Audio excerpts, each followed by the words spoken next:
It's Jolly Benson, you got that part right. I'm representing the Key West Committee for Responsible Tourism. I grew up here, I've lived my whole life here, I've spent a lot of time on the water, as many of you have. I love the Reef as much as anybody here. And I'm glad that we're all here to support something that we all agree on, which is a beautiful thing.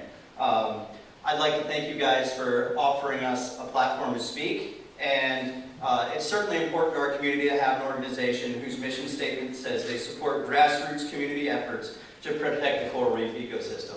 And what I'd like to do is explain to you a little bit about what is going to happen in October or after October if this measure is approved by a majority at referendum October 1st. So we're being asked to vote popularly whether we want to commission the Army Corps of Engineers to do a feasibility study to widen the ship channel by 150 feet, about a mile long, and it's going to be about 15 feet of actual fill that's coming out. If you rip up all that live coral and live bottom and you stack it up on, say, Duval Street, it's end-to-end, curb-to-curb, 15 feet tall of active live bay bottom in a national marine sanctuary. That's what we're being asked to consider. Now let me tell you a little bit about what a feasibility study means to the Army Corps of Engineers. According to their website, we are on step 8 out of 21. This is the Army Corps of Engineers corresponding guidance for the 21-step project development phase. If we do, in fact, agree to go to a feasibility study, we will be at step 8. So step 9 in that process is complete final report for coordination and submission. Step 10 is division engineers transmittal letter. Step 11 is Washington level policy review. Step 12 is Chief of Engineers report, sent to the Congressional Authorization Committee, Section 2033 of WRDA. Now, Step 13 is Administration review. Step 14 is Project authorization. Nowhere in that does it say they come back and ask us, the non-congressional sponsor, how we feel about their findings. When we ask them to do a feasibility study, we're asking them to do project implementation. They are saying, we've already done a reconnaissance study, here are our findings, do you want to proceed through the next step of this study? So it's not a study whether it's a good idea, it's a study how to go about dredging the channel in a national marine sanctuary. Now, the representatives for the National Marine Sanctuary can probably answer this question better than I can. I urge you to ask them about it. Right now, it is currently illegal to dredge in a National Marine Sanctuary for obvious reasons. It's a National Marine Sanctuary. There are no permits. There's no permitting process that would allow this project to go forward. That's what the majority of the feasibility study is to find out how to go about getting these permits for this project. Now, we all know, well, most of us know and understand that this is an issue that is going to be of dire economic, environmental, and quality of life to us if we decide to allow larger cruise ships in here.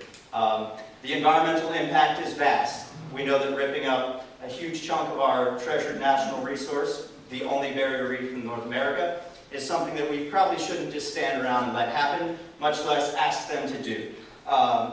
There's a lot of talk about studies and all this sort of thing. Let me give you just one example of a study that was done about a year and a half ago in a place that was facing a similar situation to us.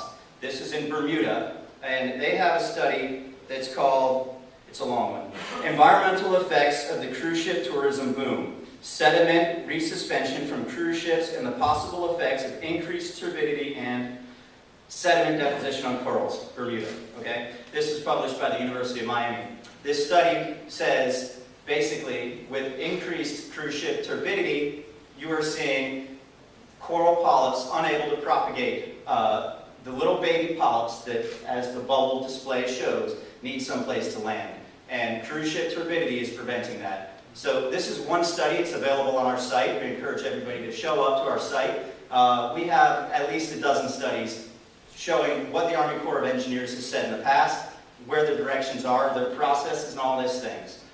We encourage the board of directors of Reef Relief to listen to their membership and not address this as a political issue, but address this as a dire environmental issue. We are facing something that is so vast and so serious, it's threatening our coral reef. This is a project that we couldn't dream of if we were Hollywood screenwriters inventing a bad guy for the reef. This is such a bad idea as far as Reef goes, this is not a political issue. This is an environmental issue as far as Reef release is concerned. And I encourage the board to listen to their members and say, we stand up against dredging. We do not need the Army Corps of Engineers to do a study to say this is something that we approve of. Thank you so much. I really appreciate your time.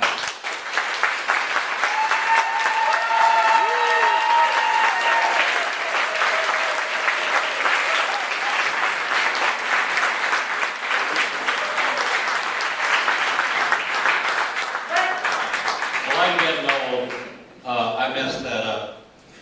It's supposed to be support the study first. They guess won or lost the toss. Anyway, it's a new toss. It's me. I'm a toss-up. Anyway, representing support the study, Jennifer Holt, please.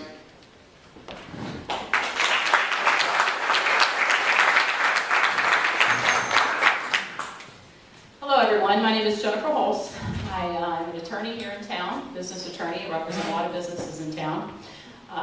Beside that professional detail, I am also a diver and a sailor and a fisherman, and I enjoy the Reef as much as every single one of you guys, and it's why I live here. And I imagine that it's a lot of the reason why most of you live here. So this speculation and this label that business people have been placed on us, that if you're in favor of business, that you are against the environment or you're against the reef system, is a complete falsehood. And it's time that we stop making those comparisons.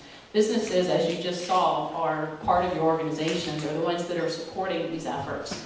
And so Charlie talked a lot about speculation and conjecture and what could happen. But everything that he said, we don't know the answer to. We don't have a single answer to what he said. And so the referendum that we're going to be facing on October 1st, the whole point of that referendum is for us to obtain the answers. And he said this is step 8 of a 21-step process. No dredging will result from this referendum. Of course, the city will make that decision. The Army Corps of Engineers does not do a study and then tell us to widen the channel. That's ridiculous. This is a very, very strategic process that we have to go through to even consider the possibility. And why is it important? And I'm not here today to talk to you about environmental issues, or I'm here to talk about economic issues. But the reason that it is important to our community, and it's important to every resident of Key West, every resident of Monroe County, is that cruise ships alone, the cruise ship tourists that come to our community, spend approximately at least $87 million a year in our businesses. And they employ thousands of people in our community. And they also subsidize our government to keep our property taxes low in a place that is already extremely expensive to live in. So that's why it's important. I'm not going to get into all the details of that, but we have all that information. But it's important to remember that this is just a study. Just a study that will be the most comprehensive, vast study that we've ever had. The information that we will receive from this study will be used by organizations such as Reef Relief, Moat Marine, all the organizations that we want to support will have access to information that they've never had before. Doesn't mean we have to widen the channel, but it does mean that we can look at the results of that study. It will study our water quality, it will study our reef system, it will study everything that we want This is information that we want, that we need, and it will be at no cost to us. No cost. So I ask you, why not? Why not do a study that will benefit everybody in this room, that will benefit our water quality and our everything that we're trying to do to protect the environment? This will do. This will give us that information. Nobody is saying we need to widen the channel. We're so far removed from that. That is a process that we'll have to decide when the time comes, if it's even possible. And the point of the study is to see if it's possible. That's all we're asking. I know a lot of you in this room are not in favor of cruise ships for a host of different reasons, and that's fine. You're free to feel that way. But don't turn down something that is being offered on a silver platter that we can use to make better decisions about our quality of life, about our water, about our reef system. Let's use that information. use it to help our organizations and to help our environment. So that's all we're asking. That's all this is about. October 1st is the referendum. And again, it is just a study. Thank you.